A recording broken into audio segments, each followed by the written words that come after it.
Hello Dragon Ball Super family, I'm Legends Michael Kerrick, and I'm here to bring you my Invoker deck profile, which I managed to get top 8 with at the Gamerz 5K event this weekend, and possibly the last best of 3 event for set 12 format. For my rounds, I played against King Piccolo, Invoker, Blue Baby, Mecha Frieza, Dark Broly, and then with the added 6th round, I lost versus Agros and Shenron. In the top 16, I played versus VJX, and finally lost out to my teammate Matthew Combs, piloting Mecha Frieza. Let's dive right into the list. Now, for those who aren't aware yet, I definitely played the Sun Goku slash Sun Ultra Instinct Sun Goku Limit Surpassed Red Blue Surge leader. Uh, the activate battle for this leader on the front side says once per turn, when this card is in battle, you can choose, or sorry, not once per turn. Activate battle when this card is in battle. Choose one extra card in your hand and place it in your drop area. Then you may take up to 1 life, draw a card, and this leader gains 5k power for the battle. Then negate the skill for the duration of the battle. Essentially, it turns all of your extra cards into 5k combo power that draws. And then you can awaken by taking 1 red and 1 blue card from your hand and placing it under this leader. Draw 3 cards, untap 1 of your energy, and flip it over. On the backside, if you have 5 or less life remaining, which is an integral part of this leader, you may activate battle or activate main, choose 1 card, or reveal your opponent's hand, assuming you control a Universe 7 battle card, or card on the field. You can look at your opponent's hand, draw a card, and then choose any extra card or battle card with 35k power or less in their hand and send it to the draw. And then, regardless if you have a Universe 7 on the field or not, you can always just add up to 3 multicolor extra cards with different names in your drop and or warp to your hand. It's a perfect card for a defensive strategy. Leaping right into the deck list, if you've seen any of my previous deck lists, the main deck doesn't change very often. But we still play the Son Goku and Vegeta Apex of Power as our SCR. There is no better SCR for the deck right now, but if you do not have the capability of getting this SCR and you want to play the deck, some SCRs that definitely fit are, in order of most expensive to least expensive, Heroine's Lineage. Sorry, no, Kai would be first. So Kai, the Kai SCR, then Heroine's Lineage. And if you really had to fall down to it, you could skip out on an SCR and go all the way in on the burn package. But this SCR being a mini foo for 2 red and 3 blue activate main, as long as you have 5 multicolor 5 red/blue multicolor extra cards in your drop area. You can reveal it, negate all skills on your opponent's cards except for the extra cards until the end of your opponent's turn, and then he comes onto the field. He does have the Victory Strike keyword skill.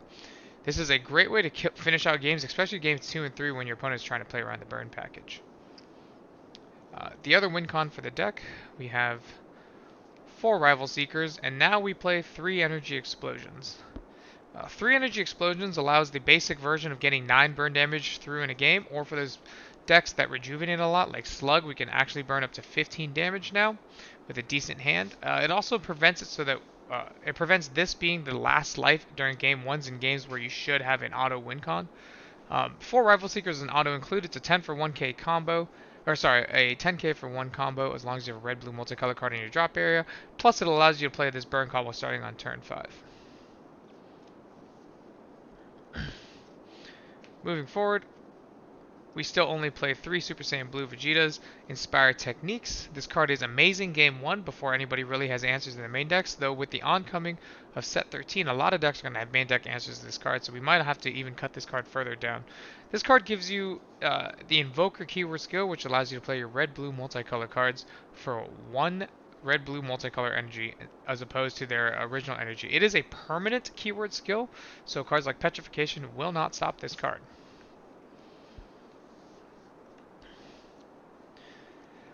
For our super combos, we still play 4 Beerus Divine Obliterators. This is a multicolor card, which is the main reason why we play this card. Plus, it can be cast for 2 to peek at your opponent's hands if you need to rip out an answer and you don't have to happen to have a Vegeta out on turn 5 when you're going for your kill with your Rival Seeker. Additionally, it lets you for 0 for 10 at any life and to untap one of your energy to continue surviving your opponent's onslaughts. We play the full set of what I call fetch spells in this deck, or I guess cycle spells. All of them share the activate main. You may warp this card from your drop area, look at the top card of your deck. If it is a multicolor extra card, you may reveal it to your opponent and draw a card. This allows you to add essentially 12 extra card draw to your deck, not to include your tournament of power or your standard draw power with your leader, allowing you to cycle through your deck very quickly.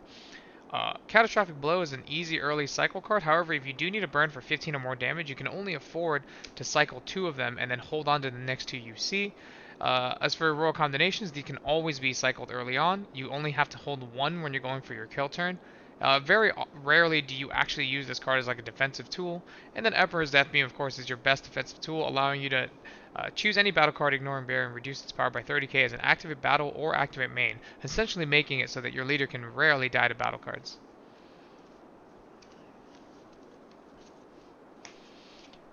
Then we play 2 Sleepy Boy techniques. Every tournament I play this card, I get to play this card less and less. It's only really live when you have Vegeta out, or if you're willing to leave 3 mana up and then sparking D-Magic the next attack to get some mana back up. The card is amazing. Obviously, in theory, it's a 3 mana, draw 2, negate the attack, and then bounce up to one of your opponent's battle cards. And then it's ridiculous when you have Invoker keyword skill because you only play for 1. However, being a 3 cost flat makes it really hard to resolve in this game. A lot of times you're pressured too hard to really resolve Vegeta and then awaken and then still have the energy available to play this unless you have multiple D-Magics in hand. As a result, we still only played 2 copies of this card. We play 2 copies of Instinctive Reprisal in the main now, instead of Coolers. Instinctive Reprisal being a multicolor extra card means it synergizes with both our leader and those fetch spells that we talked about earlier. Instinctive Reprisal also lets you get rid of the Goku True Fighting Spirits and the Vegeta True Fighting Spirits the moment they attack, which Cooler was having an issue dealing with. Plus, it's a tutorable negate through your leader's Awaken skill. Sorry, not your leader's Awaken Activate Battle or main skill. You can tutor an extra negate to your hand should you need it to survive their onslaught. We still play 2 copies of Combination Attack. Combination Attack, a lot of times in this deck, is a smaller version or a slightly weaker version of the Emperor's Death Beam. It allows you to deal with battle cards 5 costs or lower, even regardless of how much they combo on those battle cards. It does not ignore Bear, but it does untap an energy after you use it. Also, really importantly, it lets you deal with threats before you get to your turn 3, before Emperor's Death Beam is live, preventing people from going all in on battle cards super early in the game. And it lets you get rid of some strong threats such as like the Demigra Overrealm. And then we still play our 1 copy of We're in This Together. Sometimes you get to use it as a board wipe. More often than not, you're just using it for this activate main 1 red. If your leader card is a U7, which you are, you can add this card from your drop to your hand, allowing you to get extra fodder to discard for your leader's the leader frontside skill, so you can cycle and get 5k more power. It lets you maintain hand advantage versus hand destruction decks. We still play 4 copies of Tournament Power Arena. Essentially, if you don't see this card in your opening hand, you must mulligan for this card. Your deck is significantly weaker without it, and I think there's about a 44% chance to get it in a 6-card mull. Once you do open this card, versus every deck except Mecha Frieza, you want to slam it down on turn 1 so you can start cycling through your deck. Some people might not know that its effect allows you to send the top 3 cards that you look at to the bottom of your deck. By doing so, you're essentially skipping 3 turns of drawing in this deck and accelerating your game plan. We still play the full suite of Sensu Beans. The ability to untap in this deck is way too important to give the Sensu Beans. There are some rare matchups where the 5k combo power matters and you can just combo out of stuff and cycle out of stuff. But most of the time you're just really using it so that you can like beer a super combo out of something, use a bean, and then play like a death beam paired with your awakening. It just gives you so many more tools to surprisingly stay alive. And then we play the best sparking negate in the game. Dimension Magic allows us to untap mana. Once again, just like the Sensu Bean, we need mana to survive our opponent's first 4 turns. Plus, you can use, like, D-Magic alone is just one of those best cards to see early game versus like decks like Launch where they need to get to a combo step to get their game off. But if you can just D-Magic and hold up an Instinctive Reprisal, their game plan generally just ends right there. And finally, we still play the 4 Violent Rays. I decided not to play Topo for this event, because Topo's a battle card. If Violent Rays ever came up dead, at least I could cycle it with my leader, whereas it still has an application across the entire meta. It's still good versus Mecha Friezas and their Apes and Bergamos and Bojacks. It's good versus Dark Bully, of course. It even has applications versus Tambourine and the, like King Piccolo, the new ruler or something like that from King Piccolo deck. So we still play 4 copies of this. Also, it gives us an easy option to side out should we need to slide in topos versus those specific matches like VJX. And even versus VJX, they play stuff like overarm. So like you can negate an early leader attack and just know that you're safe from an overarm going in at the end. That was the main deck. We play strictly 50 cards in all of my main decks. If it's a best of 3 event, especially in a control deck, you want to see all of your outs as often as you possibly can. So, going into the side deck, we have 2 Beerus Balls. This is simply my side deck for anti-green. Sometimes it comes in versus decks that play like Broly Crown Retribution. Sometimes it comes in versus KP just to hit their 3 drops as they come in, and you get a little 5k boost. Plus it can be sparking, but more often than not I'll play Absolute Release Balls versus those things. Beerus Ball is strictly more of a green card. Absolute Release Balls lets you hit everything else. You can this one lets you tap a mana to send that card to the drop and you gain 5k. This lets you tap a mana, return that card to your hand, and then you untap that mana, which is arguably more effective in this deck more of the time. Plus it is a blue card, so should it be necessary, we can charge it turn 1 to facilitate top. Following that, we have 2 copies of Tyranny's Cost. This card is really good versus those slow matchups like the Mirror Match and versus Blue Baby. It also is crucial when playing against hand control. You can just tap 2 to draw 2 cards and then use your Leader's Awaken, activate main or battle to pick it back up and draw another 2, essentially negating their hand control aspect of their deck. Since we can manipulate our mana, they can't. Play 2 copies of Kaioken Son Goku Concentrated Destruction. This card is strictly in here for the that Goku in Mecha Frieza, that 3-drop like Barrier Deflect Goku that makes us tap 1 extra for all of our spells. It's also in there to snipe the slug that's a mecha, and it also has some applications versus KP. It is a Universe 7 battle card, so you can just hard cast it for 3 versus KP to clear the field and still have access to your leader's effect, which is oftentimes really, really impactful. You can still Thought Caesar's hand while committing only this card, and they're not going to Kaioken you back on this card. So most of the times, if you don't attack with this card, it will just stay up, and you can still use your leader effect. Then we have 1 copy of Beerus and Whis Universe 7 DAR. This card, for those who don't know, if you have 3 or more energy, when one of your red or blue battle cards is removed from your battle area by an opponent's skill, you can play this card from your hand for free, and then it maintains the Invoker keyword skill, which is the most important part. It also gets blocker, and then its second auto, if you reach the end of your opponent's turn with this card still on the battlefield, you must bottom deck this card, and then you get to draw another card to replace it. This comes in versus almost every red matchup we play. They all play that Kaioken Concentrated Destruction, and then the green decks in set 13 where we start playing that Chill that does the same exact effect. So when they use that effect to get rid of your Super Saiyan Blue Vegeta Inspired Technique, you can play this and still feel safe with the Invoker keyword skill, and then at the end of the turn it replaces itself, and you go into turn 4 pretty confidently. Once you're in turn 4, you can resolve a second copy of Super Saiyan Blue and Vegeta Inspired Technique, and the game is pretty much over from there because they already used their 1 or 2 chills, and you can use your leader effect to rip out the other one. Going from there, we still have a second copy of We're in This Together. It's not really for the wide matchup so much as it is for hand control. Once again, we're really just abusing the fact that you can pay a red energy to put this card back in your hand. Every time they ask you to discard a card, you just discard this and pick it back up, and over and over and over, and you loop it. We have 2 copies of Son Goku Striving to be the Best. This is the only card I didn't play at all this weekend. I went second every game I played except for my last match with Matthew Combs.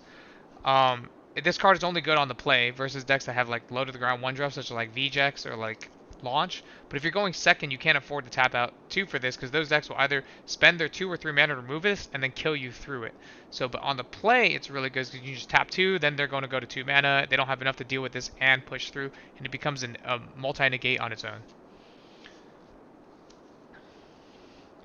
Then I played 2 copies of Topo Righteous Aid for those decks that Violent Rage just was not effective against, or if you just had more space in the deck to play Topo in versus stuff like Launch, versus stuff like KP, versus just super wide aggro decks that you can afford to play Topo versus, even VJX in a way that slows them down. And versus KP, I know they play Omen of Awakening and they play like Broly Crowns of Retribution, but in a perfect world, you're baiting those cards out to focus on these, and they don't respond with those cards to rip this out, then you're just buying extra turns to gather more copies of your combos together with. And finally, the last card in my side deck was 2 copies of Dirty Burst. I found in testing that aggro Sin Shenron was a huge issue for this deck since we get to really low life early to draw cards, and then we rely on a negate to deal with their like turn 3. But on turn 3, Cooler is now live, So it was easier to play Dirty Burst for its counterplay effect, which is for 1 blue, well 2 blue technically, for 1 of the original cost and then extra blue, you can draw a card and then your opponent can't attack with battle cards with energy cost of 7 or more for the entire turn as a counterplay. So that's really big because if they're on 3 energy and they tap 1 down to play a card and then awaken to get the cooler back up, you can do this on the counterplay. Now they can't attack with their 8 drop or their 9 drop or the Cell Xeno, and cooler's not live at that moment. This only like doesn't come up when they're on turn 4. However, this is also still a blue extra card, so we can charge in early game and we can cycle it with our leader if we need to. That was my event, or that was my list for the Gamerz 5K. It was a really great event, super fun to play. I had a great time, got to hang out with a bunch of my friends and my teammates. The only changes I really made to my deck was probably nothing. My biggest loss to Matt Kilms was definitely based on my mulligan. I should have kept a Rival Seeker either in my mulligan or on one of my first tops, like where I sent 3 to the bottom. Ultimately, because I couldn't find one again, and I could have definitely outplayed that. So, but if you have any questions about Invoker or just want to like throw deck ideas or deck tech ideas out there, hit me up. I'm generally pretty consistent with responding to comments, and I'll catch you next time, guys.